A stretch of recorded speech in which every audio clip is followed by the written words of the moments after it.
بسم الله الرحمن الرحيم كلنتي وناكسن مروين iyo mudanayaal meel kasto aad dunida kaga nooshiin waxa aad si toos ah nooga dhageysanaysan waa barteena TikTok iyo waliba Facebook page-ka ciwaankeenu yahay qaranka Soomaaliya waa anigu ah Sharmarka Shirasudi dembi baaraha madaxa banaan oo shahaadada Bachelor of Art ee baarista dambiyada ka soo qaatay sanadii 2012 jaamacadda caanka ah ee lagu magacaabo Limerick University kuna taala عاريغاسي دالك إيرلان حتى بدأ استياشا قيمة إيقايا حمودن برنامج كين عاونا وحقان إذن قصوك بندونا مقالة دا عيالبور أو إذا مدى حوغة دالك الصوماليا إيو إذا مدى معيوسليد أي كابيغ كوحيان أيضا تقال كاسنا أوهو قاي منيو تاليها وصريا إذا مدى حوغة دالك الصوماليا سلمان كاسنا مدحوينها الدولة فدرالك الصوماليا بروفيسور حسن شيخ محمود هو إيو حارون بكاليتي مقالة دو سماريب halkaas uu ka hogaaminayo dagaal kala doonaya in lagu sifeeyo kooxaha argagixisada ee muddada 15 sanadood xooga ku haystay qaar ka mid ah gobolada dalka shaki kuma jiro in magaalada quruxda badan ee qadiimiga ah ee ceelbuur ay fanaaniin badan ku soo bandhigeen heeso kala duwan oo ka hadlaysa magaaladaas quruxdeeda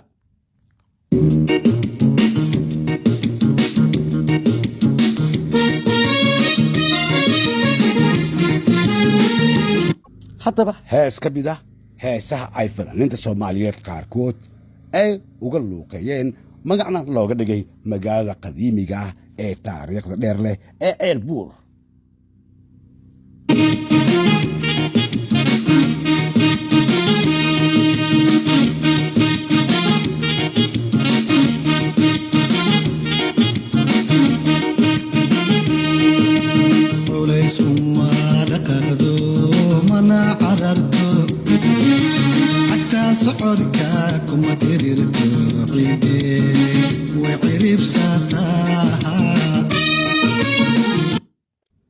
dhegeystayaasheena qiimaha iyo qaayaha mudan waqtiga ayaan inoo saamaxaynin heestaas inaan halkaasi ka sii wadno haddaba magaalada qadiimiga ah ee quruxda badan ee ceelbuur waa magaalo sidee ah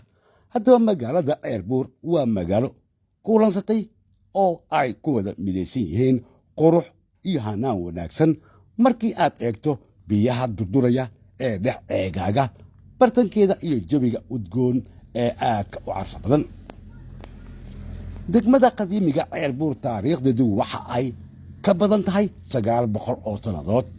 xaafadaha degmada ceelbuur waxaa ka mid ah buur degana waxaana ku yaala xaruntii sheekhu dadka cilmiga ku bari jiray oo magaceedu ahaa goobaha qadiimiga ah ee xaafadaasi ku yaala waxaana ka mid ah dugsiga sare ceel yuusuf xayle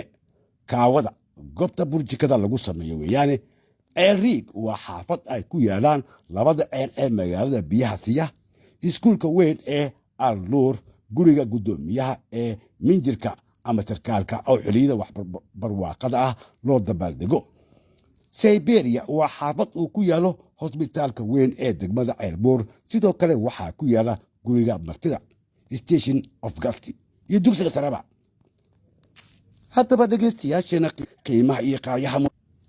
magaalada qadiimiga ee ceelbuur waa magaalo qadiimi ah oo ku taal gobolada dhexe ee dalka Soomaaliya gaar ahaan gobolka Galgaduud waa magaalo ka mid ah magaalooyinka ugu taariikhda dheer uguna facaweyn magaalooyinka dalka Jamhuuriyadda Federaalka Soomaaliya waxayna ahaan jireen xarun gobolada dhexe laga xukumi jiray xilliga gumeysiga Talyaaniga magaalada ceelbuur waa magaalo taariikh dheer ku leh dalka Soomaaliya waxayna leedahay astaamo soo jiray ilaa qarnigii 16aad xilligii gumeysiga waxaana weli laga heli karaa raadad qadiimi ah oo ku tusinaya qadiimka ay tahay magaaladaasi ceelbuur waxay caan ku tahay habka farshaxanka ee burjikooyinka laga sameeyo dhagaxa cad kaasoo caalamka oo idil aan lagu arkaynin marka laga reebo magaaladan ceelbuur haddaba dhagaxaasi burjikada iyo idinka laga sameeyo wax soo saarka cusbada iyo agabyada laga qoro dhagaxaasi ceelbuur ee jilicsan kuwa oo laga qodo dhulka hoostiisa oo ay ceelbuur caan ku tahay ceelbuur waa magaalo deeqsi ah wax soo saarkeeda guud ahaan geeyiga ay degto qowmiyadda Soomaali wada gaaray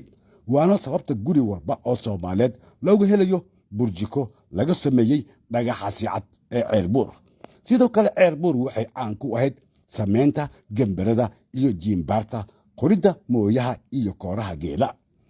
ceelbuur waa magaalo kulansatay qurux iyo hanaan wanaagsan markii aad eegto biyaha durduraya ee dhex ceegaaga bartankeeda iyo jawiga udgoon ee goonida u leedahay magaaladaasi ceelbuur waxaa ku yaala xarunta ciidanka guutada 22aad ee militariga ayaa hore uu yiilay xoogga dalka Soomaaliyeed ayaana ahaa xaruntoodii amaba guutada 22aad halka uu saldhigeedu ahaa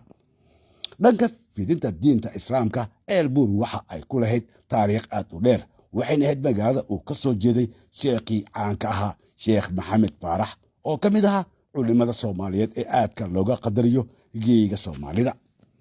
haddaba dhegeystayaasha qiimaha iyo qaayaha mudan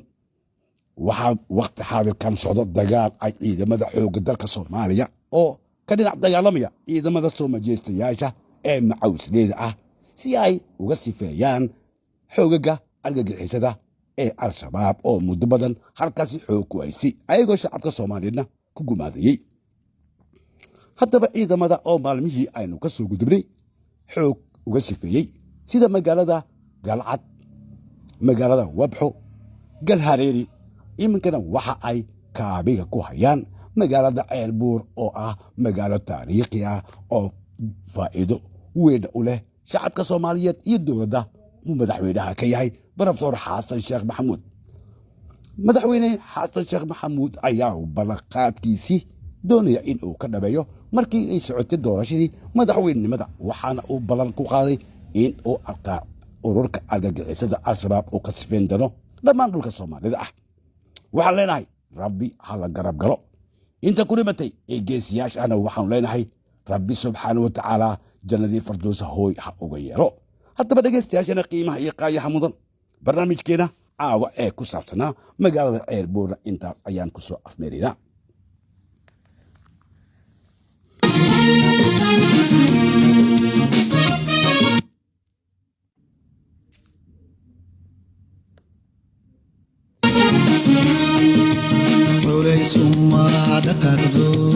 mana qadarto xataa socodka kuma dhirirto ciide way ciribsataa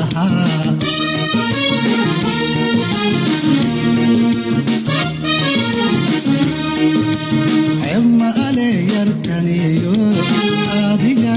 cadeeyo cema ale yartaniyo aniga cadeeyo عنكدا أوكالي لعذاب ماي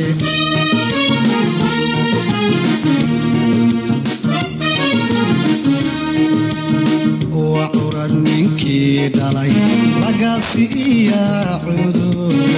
وعرض منكي دلي ما حد لوغ عليا dhegeystayaasha qiimaha iyo qaayaha mudan waqtiga oo aan inoo saamixaynin inaan halkaasi heesta idiga sii wadno waa anigoo ah sharmaarka shira sudi dembi baaraha aan idiga dalbanaynin loof iyo laay iyo falowba waxaan idin leeyahay tan intaa dib u kulmi doono sidaasi iyo nabadgelyo